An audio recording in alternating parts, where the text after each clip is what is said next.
There we go. All right.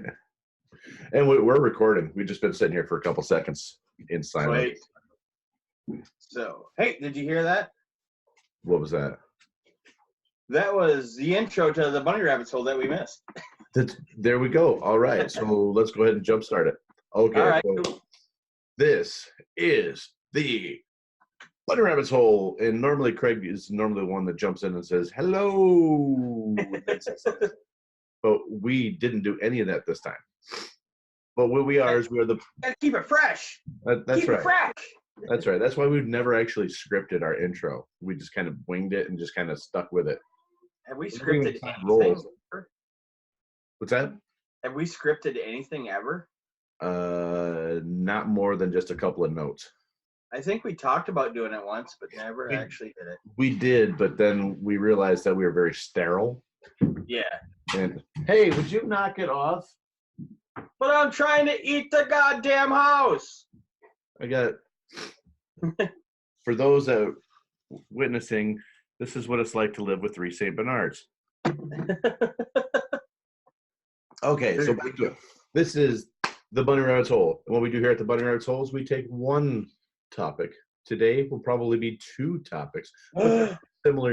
Similarly related topics. And what we do is we discuss these topics until something that we talk about inspires us to talk about something else, and we go down that little rabbit's hole until we reach the end, or Craig's patience is waned thin, and he says, get back to the fucking point, asshole. And then we do. Yes, and as Jason said, we pick a central topic, and we research, usually about a week, sometimes less, sometimes more, but we research both sides, not just what fits our narrative, but what goes against it as well. And we try to include all of that into this beautiful little podcast. And we also include our opinions, and this is for entertainment. So if you're easily offended, sucks to be you. Right. Remember, being offended is a choice. And you know what else is a choice? The choice for our theme this week. And our theme this week is what?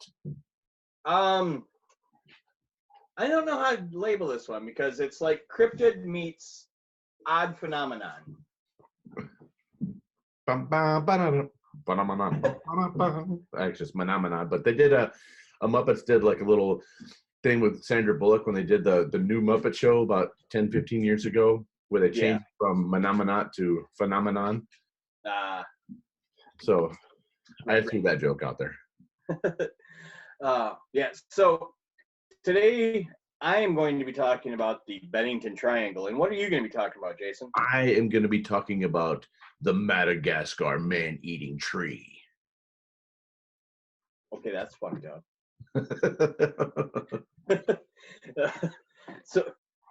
So now my curiosity is piqued because, like, I didn't research Jason's topic. I let him do all the research, and he's going to impart his wisdom on us. Yes. His knowledge, his research. Yeah, that'll take about it. I'm going to put all of my knowledge out there, so we've got about 3 or 4 minutes to spare. So let's. Okay. So tell me about this Madagascar man-eating tree. Why doesn't it eat women? Is it sexist? Is it misogynist? Very sexist. It is very sexist, and because back in the day, the tribes would only write about when the warriors were eaten. They were only allowed to eat men? Well, the tree it's very opportunistic. It would eat anybody, but normally they wouldn't allow the women to go on the hunts, on the raids. So even though the women probably would have brought back more than they did. Well, they probably would have realized, hey, don't go near that fucking tree with tentacles. It might eat you. Well, they got common sense. Yeah. We don't. Guys would go, let me touch it. Yeah. Let me touch it. What happens if I teabag it? Can I touch it? But I just want to be a tree hugger. All right. So anyways, tell us about this Madagascar man-eating tree. Yes. So the earliest well-known tale of the man-eating tree from Madagascar originated by a report from a man named Edmund Spencer. He worked for it was a paper. It was a newspaper called the New York World, which later became defunct. It probably didn't last long, and I don't think it was like the New York Times or New York Post or Washington Post or anything like that. I think it was more like the World Weekly News or the National Enquirer type of paper. Okay. So you know it's true. Right. Hard-hitting journalism from the New York World. This isn't the fake news. This isn't the fake media, because he actually did this. Now, in the article that Edmund Spencer wrote, he talked about a letter purported by a German explorer named Karl Leche. Yeah, Leche. So he was undead? Yeah, the Lich King. Just a really great. It's a really great thrash band. Check them out. They give this version of Van Halen's "Hot for Teacher" that I actually kind of like more. It's weird, but yeah, check it out. But anyway, right. What Lich reported was that the Mkodo tribe from Madagascar they knew of this tree, and they would sacrifice Menudo, like Ricky Martin Menudo. No, I was going like a different path, and I lost it already. Mkodo. I was thinking like Mkodo Matata. What a wonderful phrase. Right? Let's feed the tree now. And for those of you that don't know, Jason and I are now alcoholics, and we're drinking every podcast. Well, every other, every third, every one, doesn't matter. It doesn't matter. And those of you that were on our Patreon, there's a special episode in there. I'm not going to tell you about it. You just have to donate, and you get the very special episode by Craig and I. But, I'm curious. I kind of want to watch that one. All right, so we sacrifice people to this goddamn tree. Yes. What happened? Okay, so in the story was picked up by other newspapers later on, most notably by the South Australian Register on October 27th, 1874. Now, so when it hit Australia, this thing garnered a lot of popularity around the world because. All right, let me ask you a question real quick. Yes. So it hit Australia. And this is, you said 1874? Yes. So is this like basically another version of the telephone game? Probably. Okay.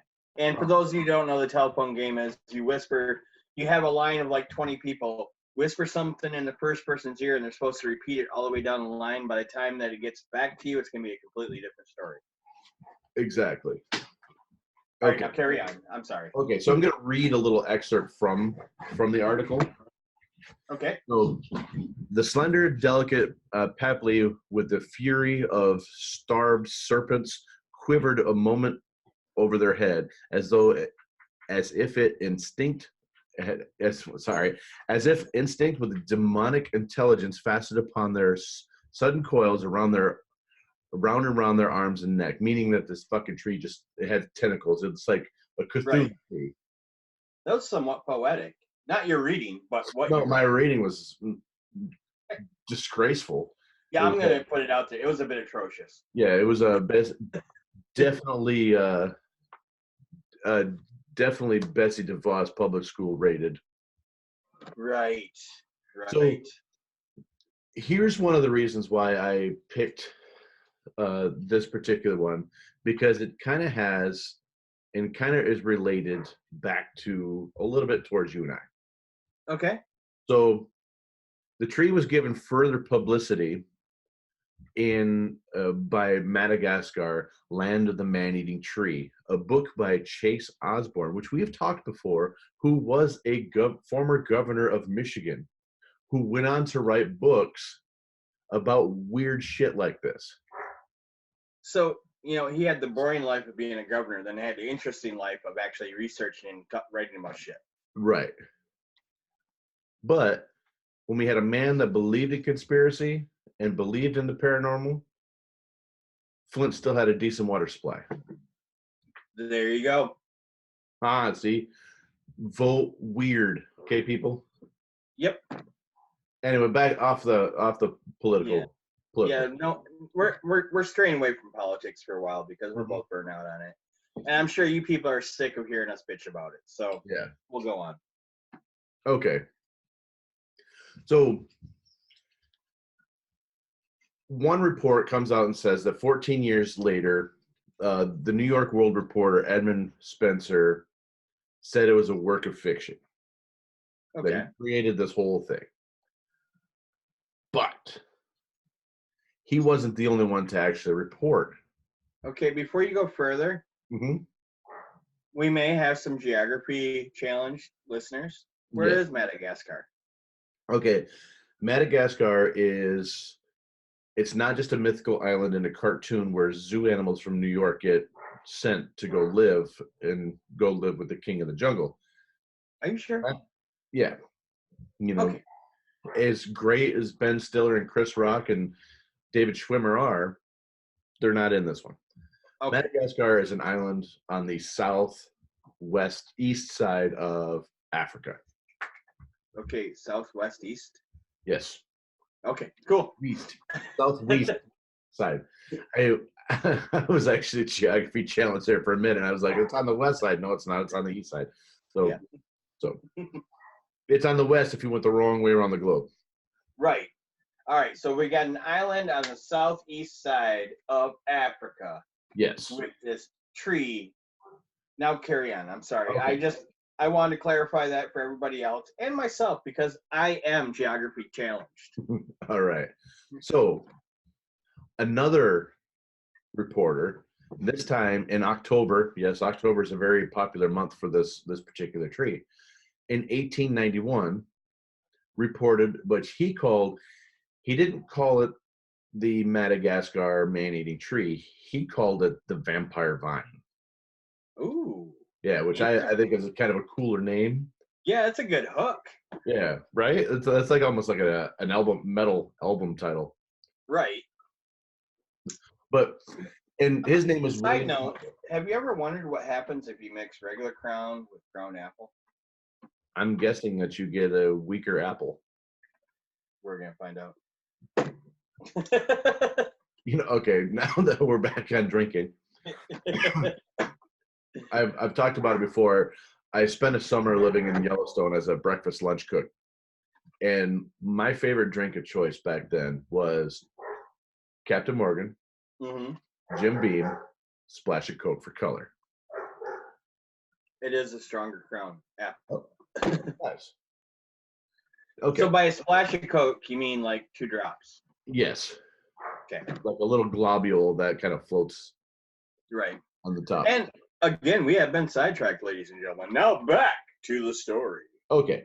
So he wrote this article that ended up in a magazine called Lucifer magazine, which has to be fucking ballsy for the time period that they created this. We're talking post-Civil War era, and they named their fucking magazine after the devil, which I think is pretty fucking ballsy for back then.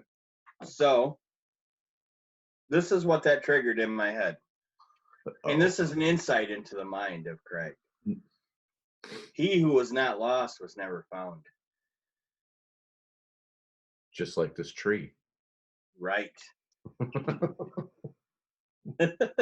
Nice.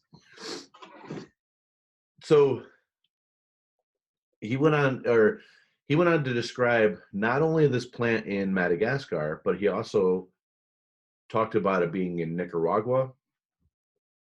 And they called it the natives. He claimed they called it devil snare, which anybody that's ever seen the first Harry Potter movie knows the devil snare is one of the puzzles that they had to get through to get to the main prize and get the Sorcerer's Stone. So in order to get to the boss level, they had to defeat this. Yeah, it was in the video game too. Yeah, let's just correlate shit to video games because that's what everybody does. Exactly. So basically, this tree not only has roots so to speak, but also migrates. Yes. And That's interesting. but the funny part is, those aren't the only two people that talked about this tree. Ooh, more? Another person, Okay. J.W. Buell, wrote in the book called Sea and Land in 1887. It's I got a yativo. It's a Spanish term for literally it's I see you is the translation for this plant, but that's what he named it. And he went on to say it was having poisonous spines that resemble very huge serpents in an angry discussion, occasionally darting from side to side as a striking imaginary foe. Okay. I'm sorry. I have to. Angry serpents having a discussion? Yes. Many huge serpents in an angry discussion. Okay, many huge serpents in an angry discussion. It's like, what? Hey, what do they do? You constricted my dinner. No, you constricted mine. And this is Goofball's rendering of the Madagascar tree. Oh, that's awesome. She's got talent. Hold that up again.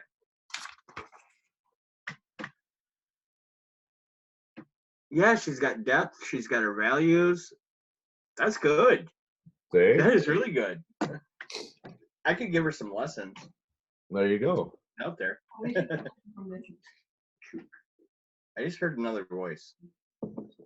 It's Goofball. She's in the back listening. Okay. She's very, very sneaky. She is. Very sneaky. All right. So this tree, we gotta need to get back. I know I keep taking us off path, but this tree, they sacrificed people to it in Madagascar. When that moved to, where else did it go to? Mainly Nicaragua and other parts of South America or Central America.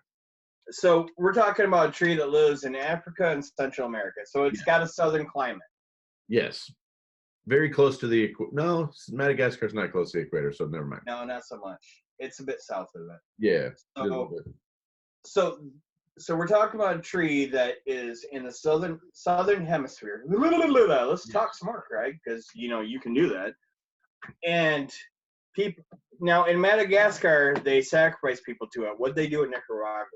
They avoided it because it was deadly.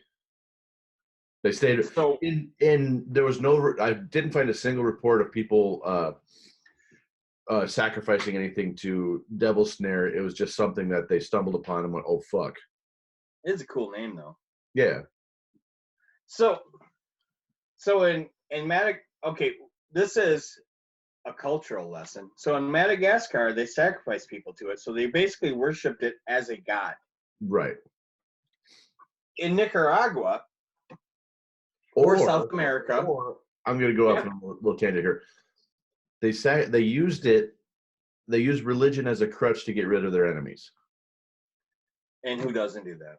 And we don't have a volcano, so how are we going to get rid of Johnny? That fucking plant over there. See those snakes those huge serpents having an angry discussion? Let's just go throw Johnny in there and see what happens. Yeah, it's better than angry sex. Yeah. Okay, really, no, nothing's better than angry sex. But anyways. But remember, these things have a demonic intelligence. Right. So in Madagascar, we sacrifice things to it because why not, I guess. Right. But yet in South America, we avoid it. Maybe they're a bit smarter in South America? Well, there's no, to my knowledge, okay, and we've already talked about how where some of us are, not the most geography inclined, and I have never read anything about ancient civilizations with huge pyramids in any of the shows or any of the readings I've ever done, like there was in Egypt or in that entire fucking region of Central America. You had the Incas and the Aztecs and the Mayans all lived throughout that whole region. They were advanced civilizations. they were definitely smarter than the Right. tribes from Madagascar. I'm going to put this out there. These Mayans and Aztecs are smarter than we are. They were. But yet, they no longer exist. Or do they? I think they just evolved. Actually, there is a theory. Oh, I got a different theory before you go Okay. that. Go ahead. I believe they inhabit the moon. Okay. Well, let's think about that. Because, there's so many theories. That was a curveball I wasn't expecting, but I like it. Right. But, so we talked about the moon landing and stuff like that in previous episodes. And we talked about how... Bullshit! Okay.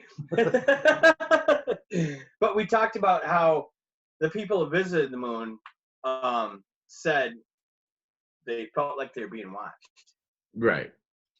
Yes. And who are they being watched by? And maybe it's the Aztecs and the Mayans, who maybe were aliens to begin with. I think they were definitely brought here by the aliens. Because now, bear with me. All right. They created and built things that we can't even replicate today with our modern technology. Right. They had to have help somehow. Right. So there could be some validity to your moon theory, or there is a more physiological reason for the Mayans to not be the Mayans and the Aztecs anymore. So during Cortez we'll call it conquering of this whole region, he brought the Spaniards over, and they brought guns to a spear fight. So it was, yeah, they brought guns, they brought smallpox, they brought the common cold, they brought all these weapons that these civilizations just weren't ready for.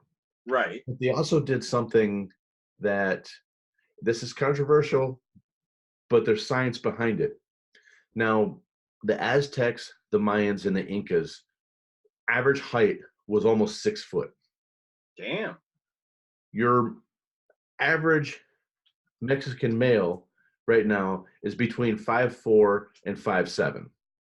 Okay? Okay.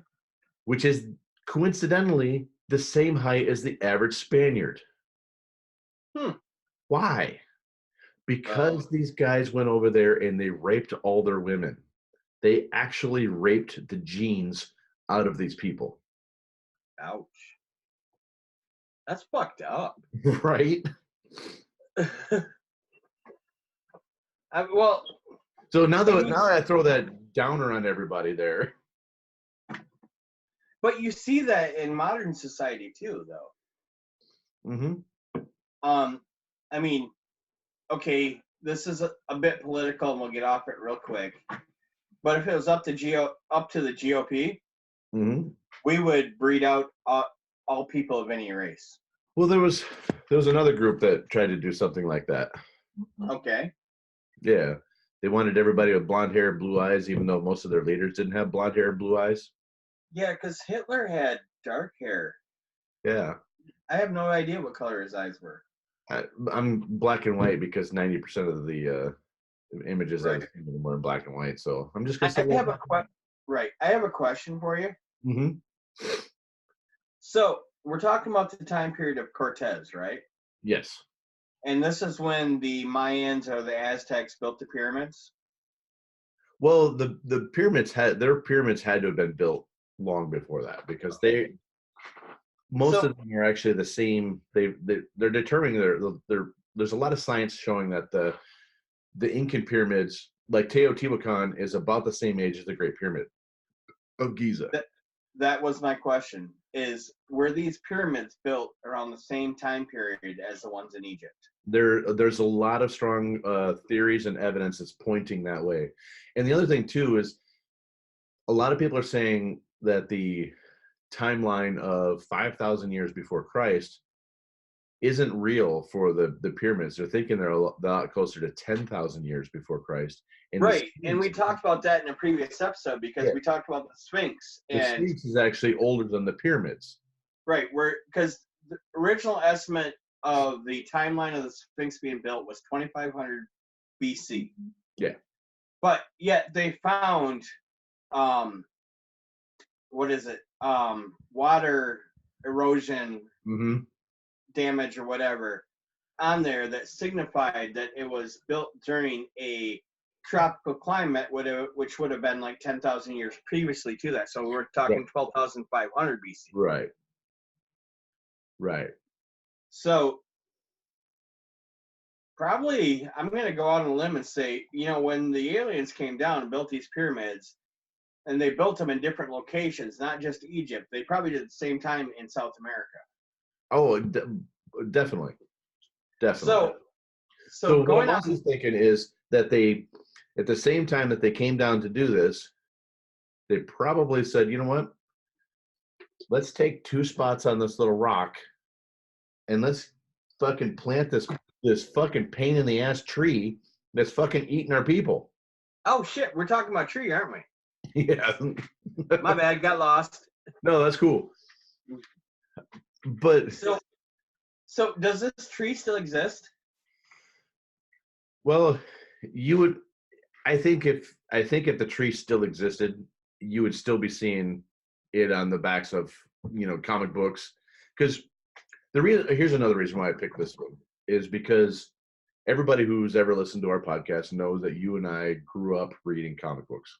Mm-hmm. Right?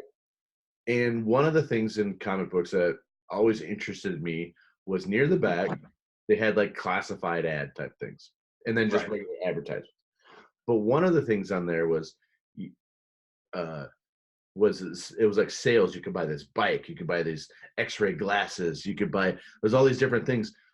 But every once in a while, there was the Venus flytrap. Oh yeah. And to me, there was nothing cooler when I was 4 years old than a fucking plant that ate something, like ate flesh. Oh, I'm just gonna get a bunch of these, and we're not gonna have flies in my house anymore. Right. So going on that, and okay, we don't hear anything more about this tree today or anything like that. Mm-hmm. When was the last reported incident? So the last acknowledged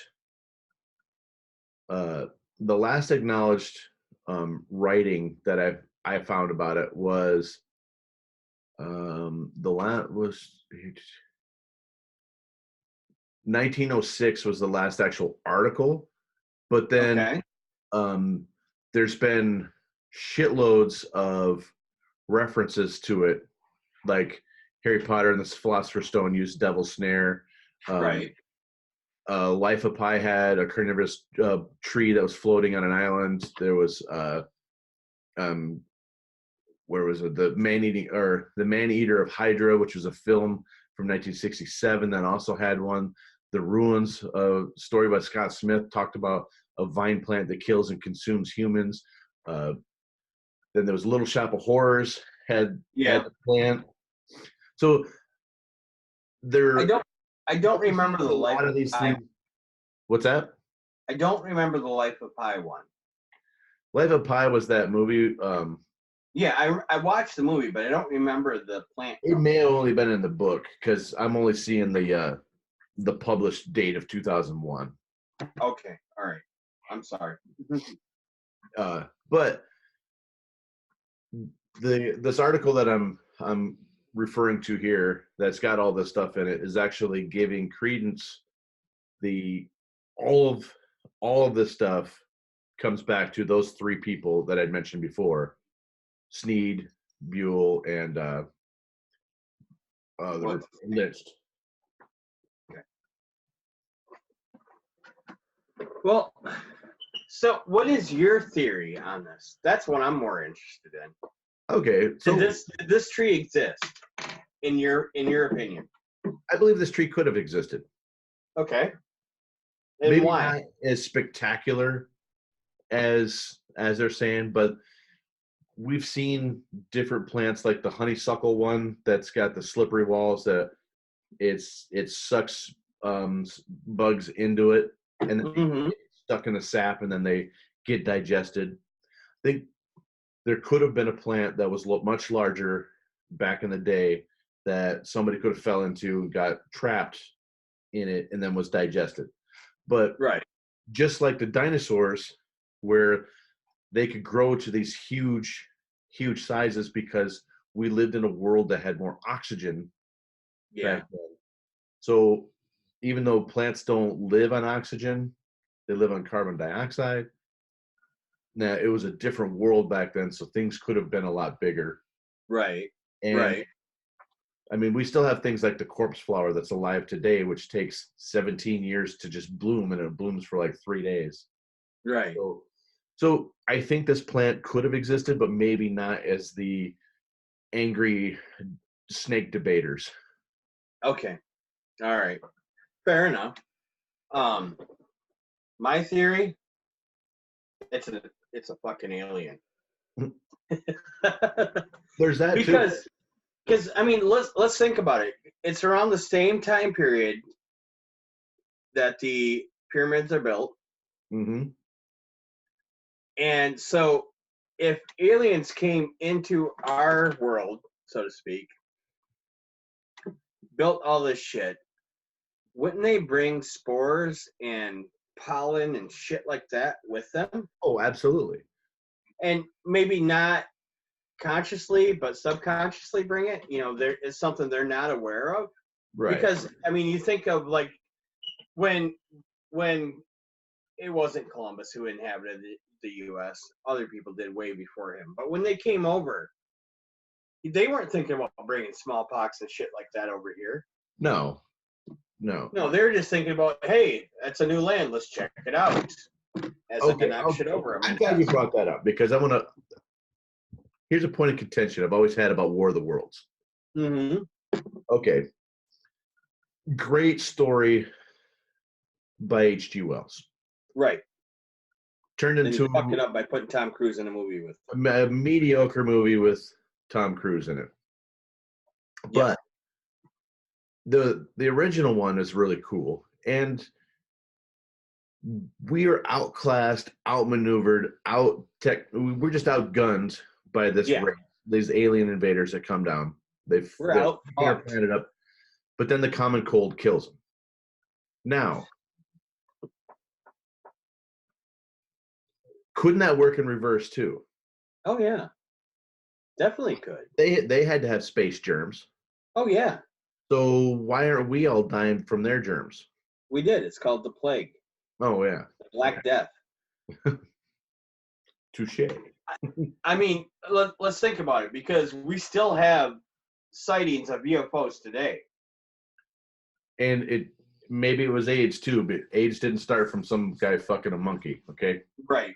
But no, that was created by the government. But anyways, let's look at the Black Death or the plague. I mean, like I said, we still have sightings today of UFOs, blah blah blah. So at any time, some beings from another planet could have came down and introduced that. Yeah, it could have also been done by people throwing bodies into the water supply system. Yeah. But who knows? We weren't there. We don't know all that. We don't know all the details. Exactly.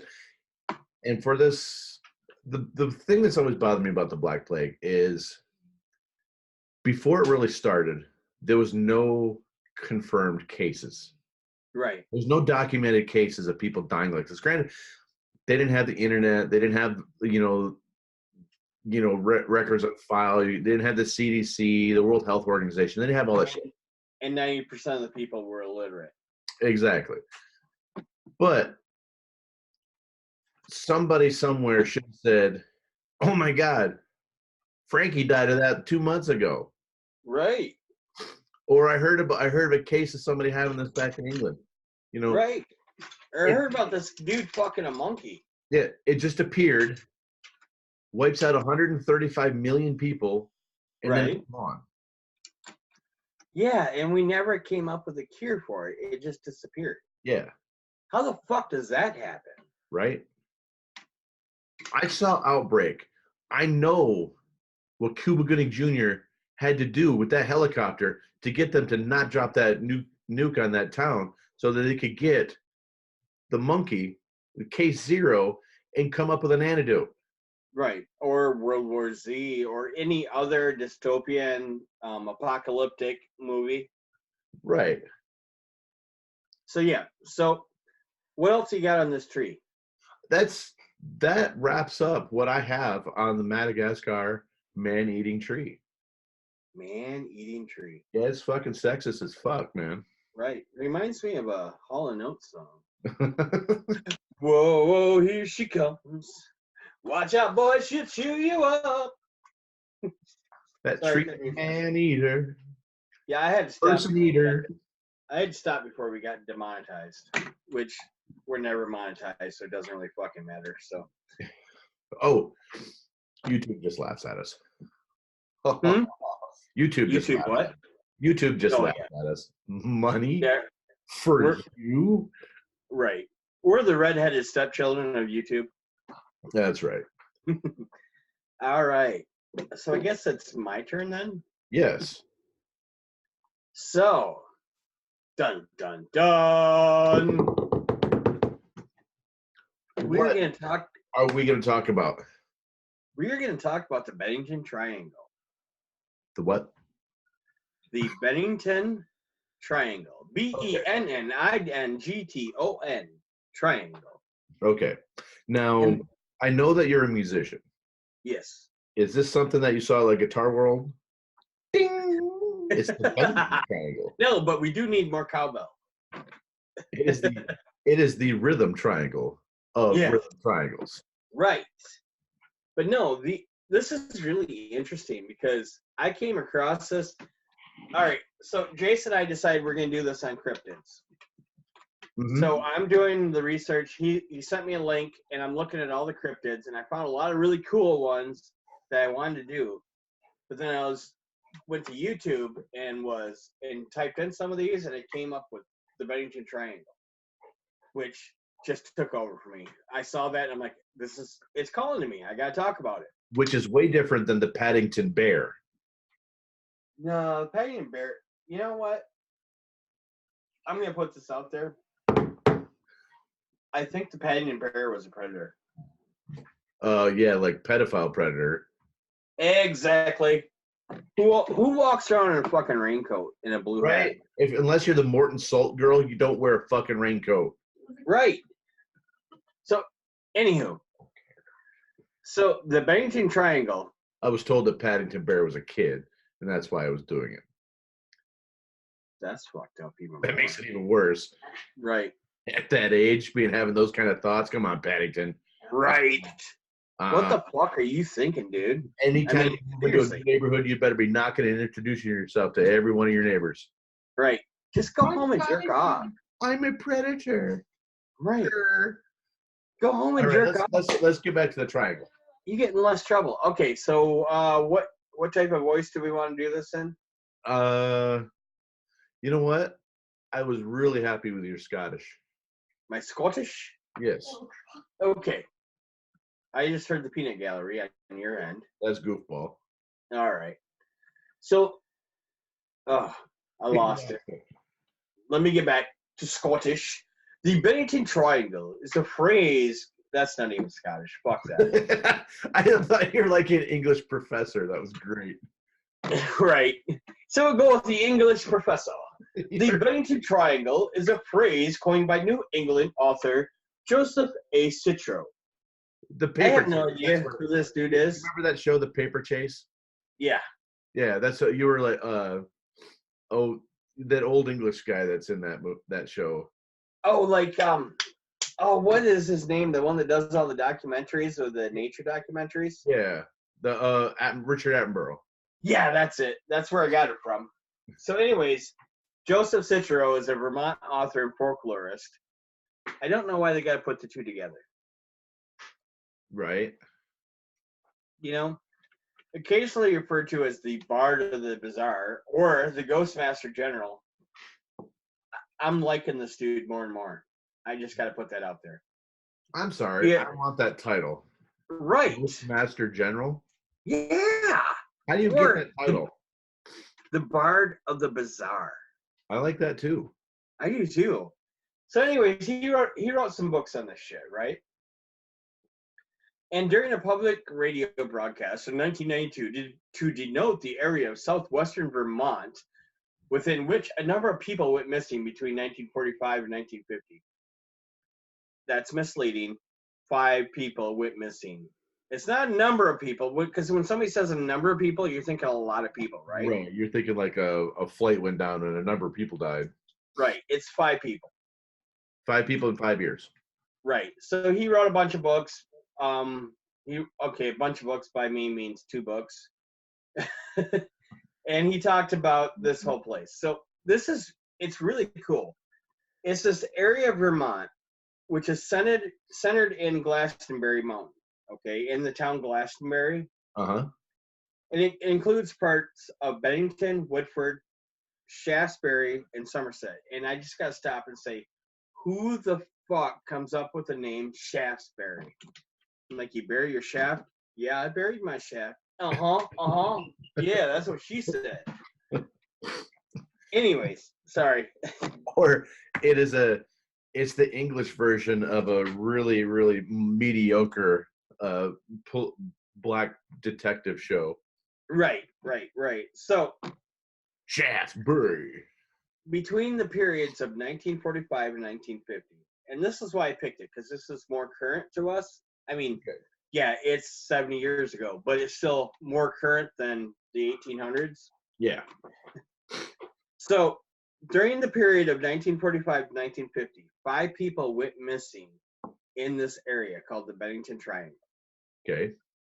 And I'm going to start with the first one that happened was a 74-year-old man named Middle Rivers. And that threw me because his name was Middle Rivers. So not the river on the left, not the river on the right, but the one in the middle. You remember Hot Dog the movie? You can Yeah. kick my ass, not on the left side, not on the right side, but right in the middle. Right. Yeah. So the first person to go missing was a 74-year-old man. His name was Middle Rivers, and it occurred on November 12th, 1945. And I want you to remember the date. Okay. Okay? You don't have necessarily remember the date, but the month. 1945. Yeah. 11 of 1945. So Okay. November 1945. And this was a 74-year-old dude. And he disappeared while out hunting. And he was guiding a hunting party at the time. Wait, he's 75 years old and he's the hunting guide? Yeah, 74. Yes. 70. Okay. But he grew up in this area, so he knows this mountain like the back of his fucking hand. Oh, he's a shit, pretty that's spry 74-year-old. Yeah, that's that. Oh shit, there's another new liver spot. Okay, so he disappeared while they were out hunting. On the way back from their hunting trip, Rivers got ahead of the group and was never seen again. Dun, dun, dun. What? An extensive search was conducted, but only evidence discovered was a single rifle cartridge. Oh. And they presume that he lost his cartridge because they found it in a riverbed, that he leaned over and the cartridge fell out of his pocket into the water. Hmm. And that's the last thing that was ever seen or heard from him again. Really? If you want to go Canadian, gotta go do the Canadian. You're close to Canada. I'm close to Canada. Oh, jeez. Oh, geez. Yes. So. Don't you know? Yeah. And the disappearance occurred on the Long Trail Road, which is around Vermont Route 9.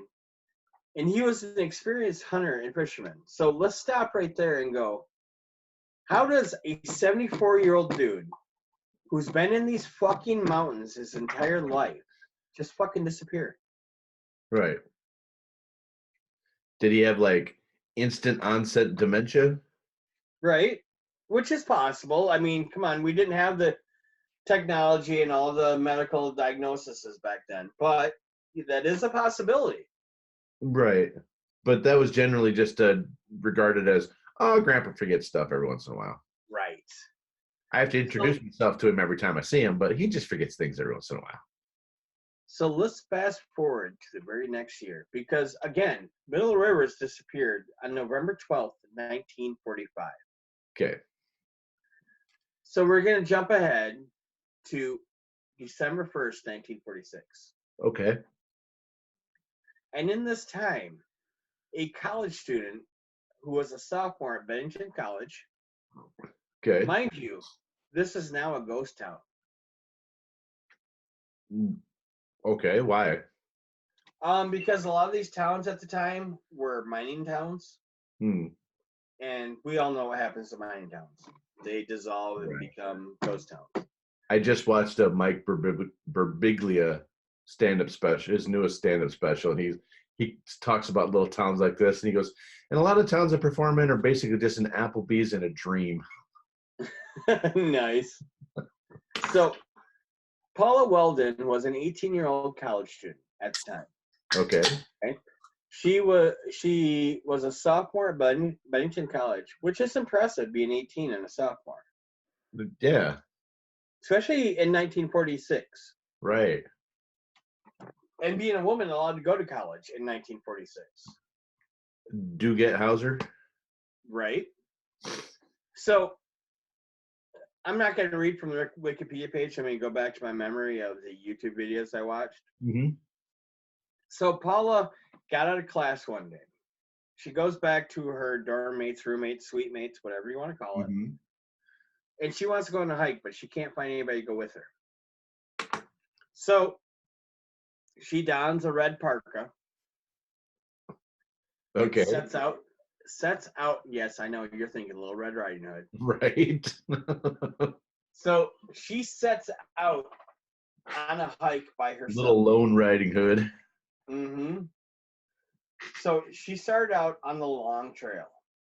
Many people saw her leave, including her roommates and stuff like that, including Ernest Whitman, a Bennington Banner employee. Bennington Banner was the local newspaper at the time. And he also gave her directions. She was alleged to be seen on the trail itself by an elderly couple who was about 100 yards, 91 meters behind her. According to them, she turned a corner in the trail. And when they reached the same corner, she had disappeared. Oh. Dun, dun, dun. An extensive search was... Okay, I'm getting away from the Wikipedia page. Going back to the YouTube videos. So, she told her roommates, hey, let's go for a hike. None of them want to do it. So she's like, fuck you. I'm going by myself. She puts on this red parka, shit like that, because it's supposed to rain. Mm-hmm. And why wouldn't you? Right. She's not. So she takes off. Right. She takes off on this hike by herself. She is never seen again. Huh. She straight up fucking Houdini's this shit. The next day, her roommates go and report it. And her father was a wealthy man, which, again, let's look back, 1946. The only girls that are going to college are daughters of wealthy men. Right. And so and at this time, there's no police force in Bennington. There's no state police in Vermont. None of this stuff. Huh. So the Super Troopers weren't there yet. Right. So with his influence and his money, goes in and says, find my fucking daughter. So the one good thing that came out of the Bennington Triangle was the state police force of Vermont. Mm. Well, that's a good thing. Yeah. But she was never found. Unconfirmed rumors speculate that she had moved to Canada with a boyfriend, that she became a recluse living in the mountains. That's complete bullshit. You know, you go back to all the stuff with her roommates and stuff like that. She didn't have a boyfriend. None of this other shit mattered. She just fucking just up and disappeared. Now that's number 2. There's still 3 more to go.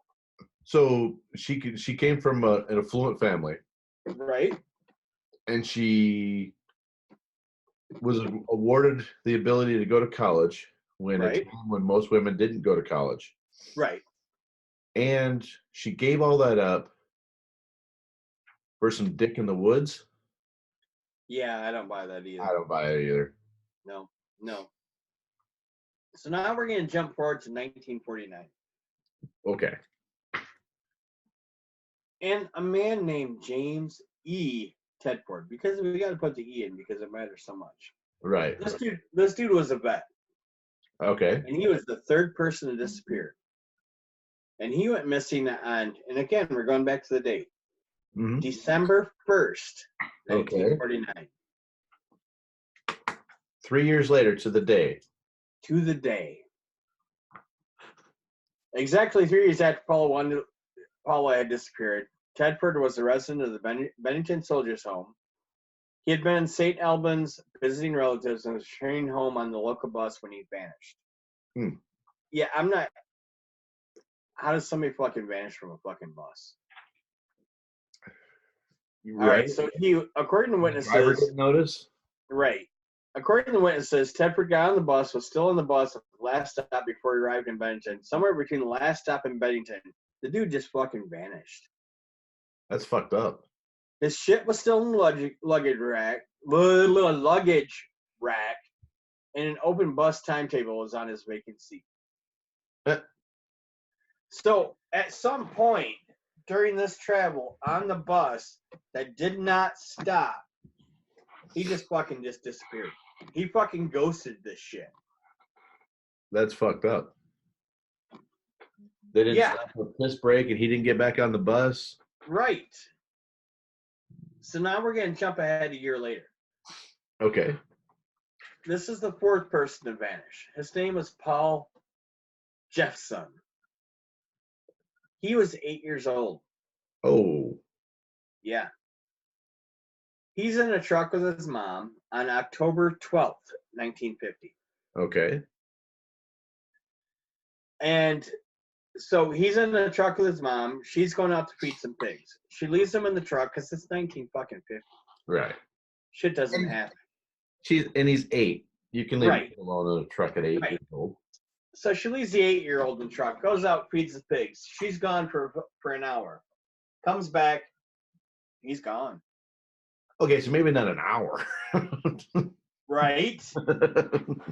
And here is another interesting bit. He was wearing a bright red jacket. Oh.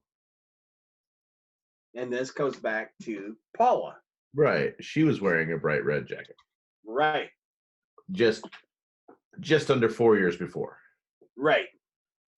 So, according to the story, bloodhounds tracked the boy to a local highway where, according to local legend, 4 years earlier, Paula Weldon had disappeared. I'm sorry. Are they?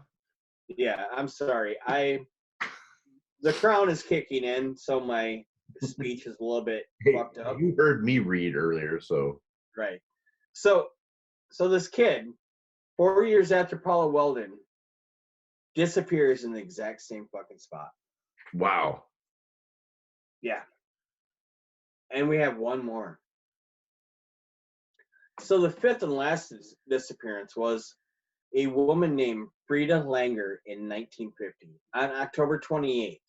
Okay. So roughly 16 days after Paul disappeared, Frida disappears.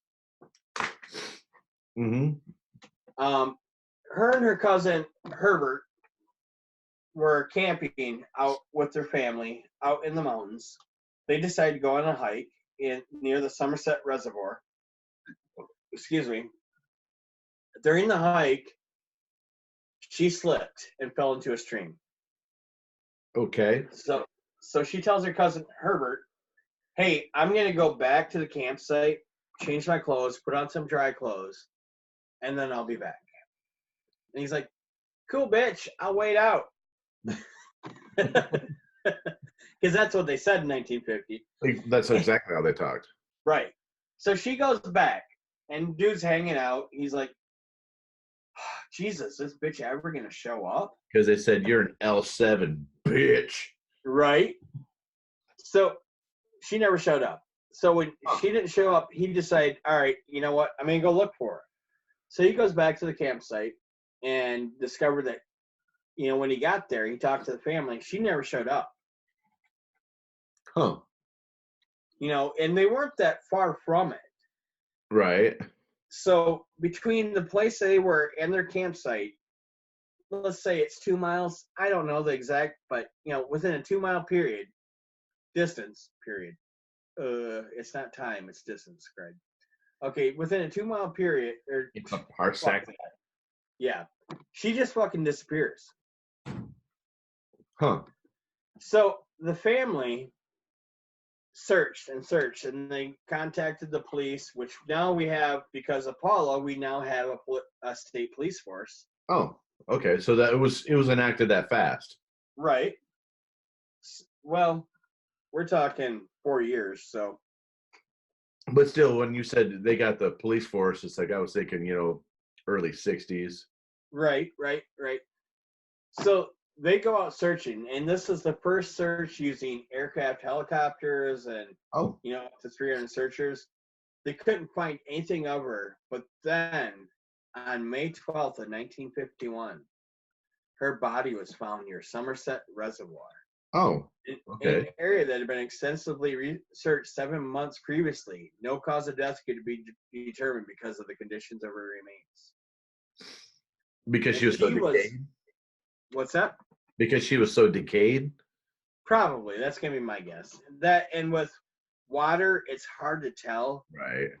When somebody, whether they drown or whatever, they die and throw them in the water, it really fucks up the timeline. Yeah. So she was the last person to disappear and the only one whose body was found. And there's no direct connection have been identified that tie the cases together, other than the general geographic area and time period. So, but there is one thing. Okay. Do you know what that one thing is? What? The red jacket. Oh, okay. So, I watched Mindhunter, so I pretty much got this shit figured out. This behavioral science thing figured out. There's no real pattern when you have 2 men, 2 women, and a child. Right. No, there's nothing there. There's no pattern at all. So there's no serial killer that would have done this. Right. Which was the original theory, was a serial killer. Yeah, because now you didn't mention, but I'm guessing being Upper Vermont that they were all Caucasian. It doesn't say in any of the stuff, but so let's go by the time period and say no, they were all Caucasian. Yeah. So going by putting together a killer profile, I would say that normally serial killers go after their own race, right? Or they stick to the same race of victim, or they stick to the same sex or the same age group. They always stick to the same style of person, right? It's never just these would all be victims of opportunity, right? And it's just way too random for the same person to have done all of these. It really is, because if you look at serial killers, let's go Jeffrey Dahmer. All males, all a certain age group, blah, blah, blah. What's his name? The charismatic one. Bundy. All women, all a certain age group, all a certain hairstyle. Yeah. So serial killers. I almost said Bernard Getz. That's the wrong person from New York. The son of Sam, Berkowitz, he actually got women in the 70s during that time period to cut their hair because it was long-haired brunettes that were getting shot. Right. So these women were wearing their hair up, or they were cutting their hair off so they would not become a target. You just said women's, right? Women's? Yeah. I like women's rights. Women's everything, because women's underwear. Realistically, let's be realistic. Women should rule the world. Yes, they have emotions, but so do we. But we are, as a society, supposed to bury them. Okay, I'm going to go back to something Mike Birbiglia said in his latest stand-up special. Okay. Women would rule the world, but children hold them back. Don't they always? children keep them from accomplishing their goals. Right. So Yeah, I get that. But yeah, so what is, after hearing all the stuff that I spewed, mhm. what is your theory on it? You know, it's so, yes, you went away from a cryptid, but this is a very interesting thing that it very well could have been. I mean, it could have.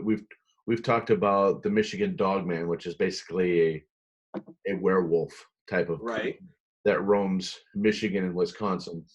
We've done one on Bigfoot, which there's a lot of sightings in the Pacific Northwest as well as the New England states. So Right. there's that, and then there's just the off chance that it could have just been a fucking bear. Right.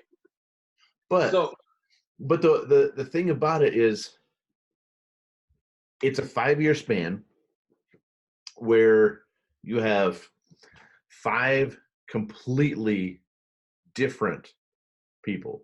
You had the first one with the 74-year-old man, Middle Rivers, was obviously armed because they found a casing. Right. So, and he's with other hunters. So if it would have been a cryptid, a Bigfoot, or a Dogman, a werewolf, or goddamn chupacabra, Right. there would have been tracks.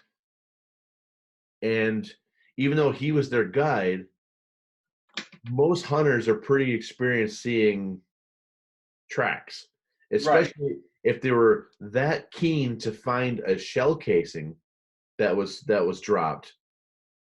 They would have found tracks, or a sign of a struggle, or Yeah. a blood trail, or something. So it's very perplexing to figure out that if, just going by the Middle River story, when you have experienced hunters, I mean, they may not have been experienced in that area. That's probably why he was the guide.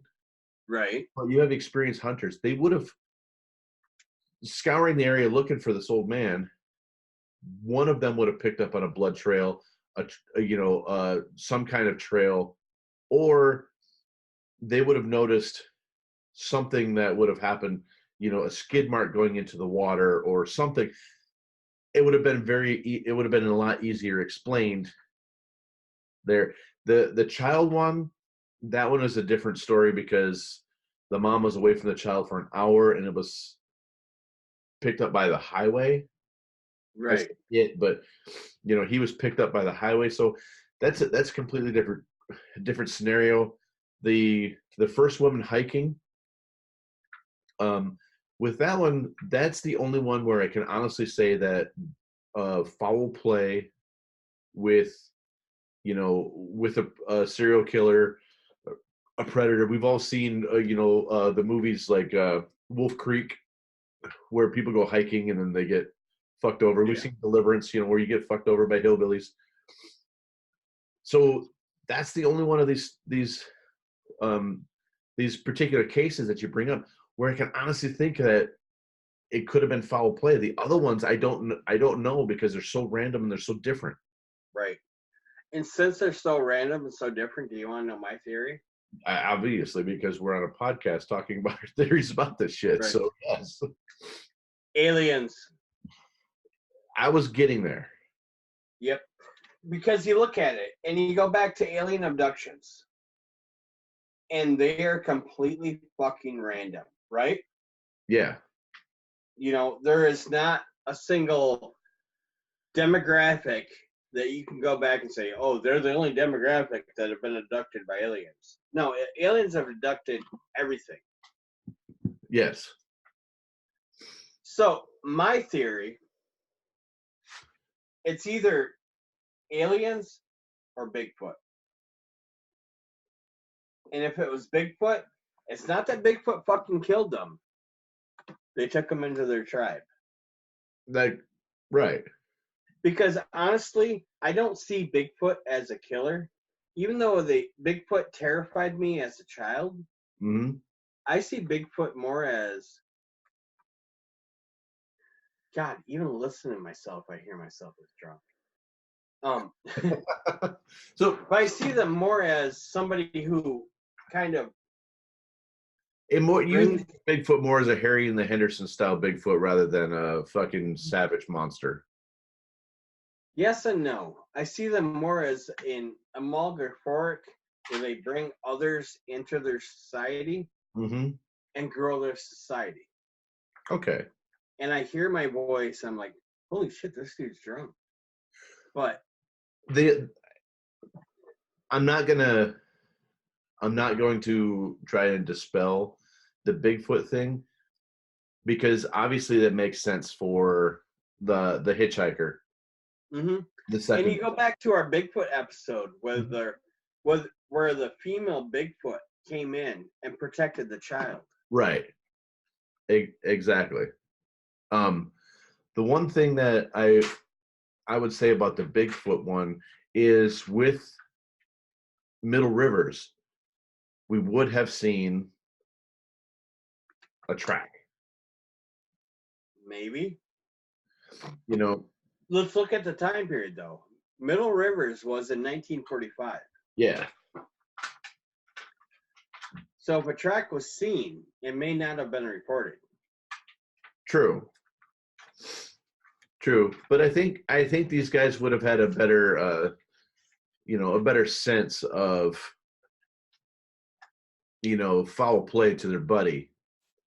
So there may be some people out there that might think that this is wrong, but I think this is more likely a case of abduction. Yeah. Than I think that it is a case of being a victim of any kind of cryptid or a serial killer or, just a random kidnapping. Right. And that's my theory. That's why I keep going back to aliens. Because we go to all the stuff that we've talked about in the past. We talk about cryptids. We talk about all this other shit. Ghosts, blah, blah, blah, blah, blah. But all of them have a pattern. This does not fit that pattern. Right. And I mean, we've done the whole Bermuda Triangle and shit like that. There was still a pattern there. Yeah, and so there is. Now, I wrote down the dates as you said them. There is a pattern that kind of is consistent with a serial killer, because you have your first victim on November 12th of 1945. Right. And then waits almost 13 months before there's the next victim. Right. Then a year to the date is the third victim. So right. So the first one was like, oh man, I got away with it. And then they kind of freeze. They do whatever they kind of like go into the cocoon, and they relive it in their heads. They relive it in their heads, and then they slowly get that courage to try it again. 13 months later, strike. Then it's like they had that adrenaline. It's like, oh, I got to do it again. But at this point, it becomes symbolic. Right. So symbolic is the next victim has to be on the anniversary of the last one. Right. So, but it's 3 years apart. They always take a break. But it's so when they start up again, it has to be symbolic. So, so that the symbolism being it's on the anniversary of the last victim. Right. The next one is when they start escalating, and they just start going and going and going. Now, if you could find 3, 4, 5 more within the next, I would say, 8 to 10 years, right, then I think you may have had a serial killer in your hands. Right, but here's a flaw in your theory. It ended there. Right, and they normally don't stop unless they're caught. Exactly. Or they die. So that's what I'm saying. If you can find three or four more over the next couple of years, or this person could have moved, relocated, and there's more cases somewhere else. Right, but let's go back to serial killers. So serial killers have a demographic, correct? Yes. This doesn't fit that. No, there's no demographical pattern here. I mean, we're going between an 8-year-old and a 74-year-old, Yeah. men and women. It doesn't fit. No. So, But what it does fit. Shh, everybody listen really quietly. we're gonna get it close. We're gonna get close. Motherfucking aliens! Exactly. So, I'm on the fence of saying that it's not aliens. I'm on the fence of saying it is aliens. I do believe that of all the theories that we've thrown out there, it actually sounds the most plausible. Because think about when the first one was, 1945. Right. What happens right around the same time? We have the sightings of the flying saucers around Mount Rainier. Right. Which was the very first official flying saucer sightings. And Roswell happens 2 years later. Right. So if we were seeing them all around this time, and this is also at the end of World War II. So we know that the Nazis were into the Vril Society, which was really into alien technology and alien and cultism and mysticism and any other isms you could get your hands on. That it's very easily explained that they were already here. Yeah. At this time, they've been here for centuries by this point. But this is right at the very cusp. These all start right at the very cusp of when people start announcing that I've been abducted. I'm starting to see things. No, that wasn't a fucking weather balloon. Right. Shit. There was, and the funny thing is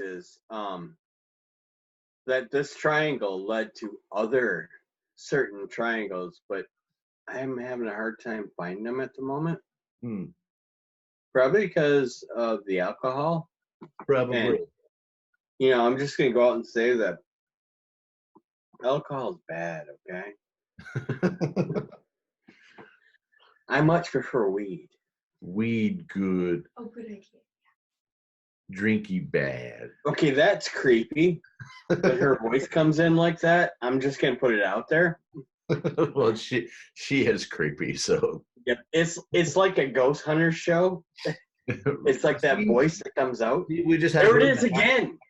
We just have her in the background of our ghost hunter show when we do it. Yep, and I can't even understand what she's saying. That even makes it even worse. She doesn't even know what she's saying. I don't even think she speaks words. And just all, fuck you, Jason. Right. She's a good kid. Yeah. Yeah. But hey, you know what? I think that wraps up tonight's episode. I think it does. So let's recap. Okay. We talked about Jason's Madagascar human-eating tree. What is it? I said person, and you said human. Yep. So, yes. We talked Basically, it's a carnivorous tree. Yes.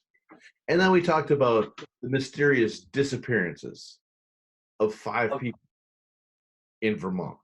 Right, in the Bennington Triangle. But hey, you know what? We really would love some input and to tell us what you want us to investigate. Exactly.